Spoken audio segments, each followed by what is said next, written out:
I would say that there should be fair and free elections.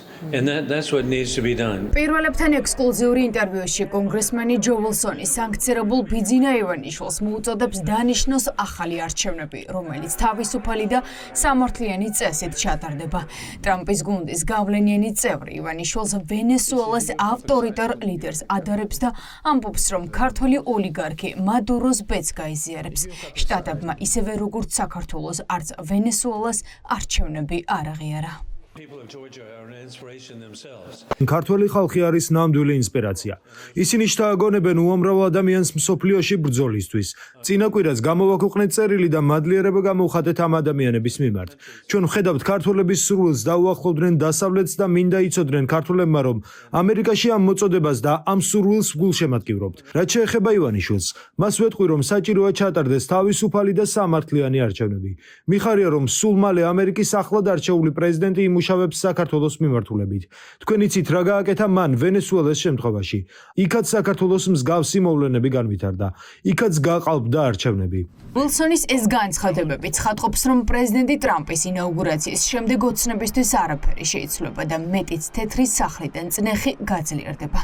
სწორედ ტრამპის პრეზიდენტობის დროს მტკიცდება კონგრესში მეგობარი აქტი და ქართული კოშმარის არაღიარების აქტი, რომელსაც ხელს სწორედ დონალდ ტრამპი მოაწერს. პრეზიდენტი ტრამპის დამოკიდებულება რეჟიმების მიმართ ცნობილია, ამიტომ აშკარაა, რომ პუტინის, ირანის და კომუნისტური ჩინეთის მოკავშირე ძალასთან ამერიკის მთავრობა არ ითანამშრომლებს. დიახ, ამერიკა ყოველთვის მხარს უჭერს დემოკრატიას და დამოუკიდებლობას. ეს იმ დროიდან დაიწყო, როცა საბჭოთა კავშირმა გადაწყვიტა ესტონეთი, ლატვია და ლიტვა დაეპყრო. ჩვენ არც მაშინ ვაღიარებდით ამ ქვეყნებს საბჭოთა ქვეყნების ნაწილად. ტრამპის სახელით ვერ ვილაპარაკებ, მაგრამ მას გულით უყვარს სამართლიანი არჩევნები. მე დარწმუნებული ვარ, ის დარჩება საქართველოს მხარეს.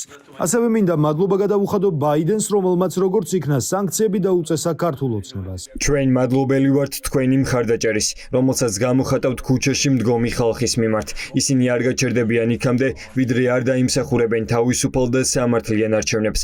მადლობელი ვართ თქვენი ინიციატივებით, განსაკუთრებით მეგობარი აქტით. ეს განცხადება ჯო ვილსონმა კონგრესში ძლიერი საქართველოს ლიდერებთან შეხვედრის შემდეგ გააკეთა. დახურულ კარს მიღმა მამუკა ხაზარაძესთან და ბადრი ჯაფარიძესთან ერთად ჰელსინკის კომისიის თავმჯდომარემ საქართველოში არსებული პოლიტიკური კრიზისი და ივანიშვილის მიერ მიტაცებული არჩევნები განიხილა.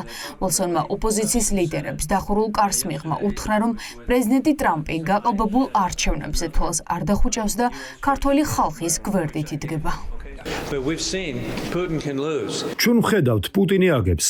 მან წააგო მოლდოვაში, წააგო რუმინეთში, წააგო სირიაში. პუტინი გააძევეს სირიიდან და ვხედავთ რა ხდება ახლა უკრაინაში.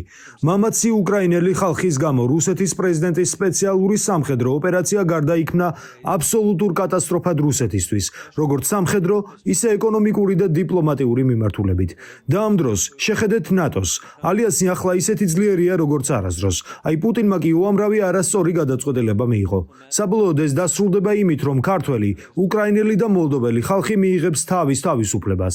ლილოს ლიდერებმა ჯო ვილსონს პირდაპირ უთხრეს, რომ ქართული ხალხის უწყვეტი პროტესტის ფონზე მოქალაქეებმა შეერთებული შტატებისგან მეტი მხარდაჭერა და ივანიშვილის რეჟიმზე მეტი ზეწოლა უნდა ნახონ. ამიტომ მნიშვნელოვანია, რომ სანქციები და არაღიარების პოლიტიკა შტატებისგან გაგრძელდეს.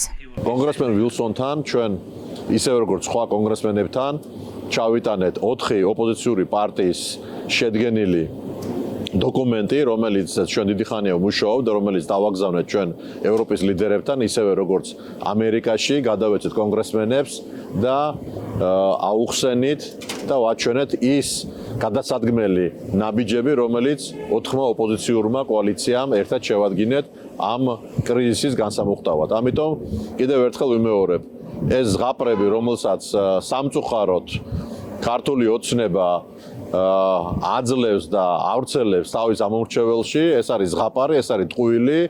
ტრამპის ადმინისტრაცია მტკიცედ დადგება სამართლიანი მოთხოვნის გვერდზე და ამას ვნახავთ ჩვენ ძალიან მოკლე დროში. ქართული ხალხის წამებას, ძალადობას და უკანონო დაკავებებს შტატები და ევროკავშირი არავის აპატიებს. ძალადობის განახლება ოპოზიციონერი პოლიტიკოსების მიმართ და ჟურნალისტებისა და მომიტინგეების თვითნებური დაკავება მიუღებელია.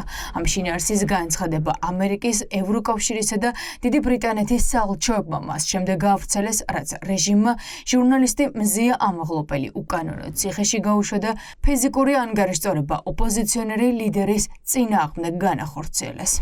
შეერთებული შტატები გმობს პარტია ქართული ოცნების მიმდინარე ძალადობას საქართველოს მოქალაქეების წინააღმდეგ, მათ შორის ოპოზიციის ლიდერების, ჟურნალისტების, სამოქალაქო საზოგადოების წევრების და აქციის მონაწილეების მიმართ.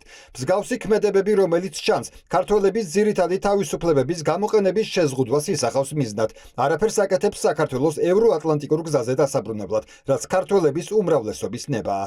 მზია ამაღლობელის და გურამ მურვანიძის დაპატიმრება გამოხატვის თავისუფლებას უფრო მეტად აკნინებს. ყველა უსამართლო დაკავებული უნდა გათავისუფლდეს. ევროკავშირის სამართლიანი სასამართლოს უფლების დაცვისკენ მოუწოდებს და უშჯელობა ვერ გაიმარჯვებს. ძალადობის განახლება ოპოზიციონერი პოლიტიკოსების მიმართ და ჟურნალისტებისა და მომიტინგეების თვითნებური დაკავება მიუღებელია. მოუწოდებთ ქართული ოცნების ხელისუფლებას უზრუნველყოს ძალადობაზე პასუხისმგებელი პირების პასუხისგებაში მიცემა. ადამიანის უფლებების მასიური დარღვევა ის ძირითადი მიზეზი არის, გამოც ივანიშვილის რეჟიმის სანქციებს დაექვემდებარა. რეჟიმის ეს ქმედებები კი აჩვენებს, რომ უკან დახევას არ აპირებენ. ამიტომ შტატები და ევროკავშირი მზად არიან ზეწოლა გააძლიერონ იქამდე, სანამ საქართველოს არ ეყოლება პროდასავლური ხელისუფლება.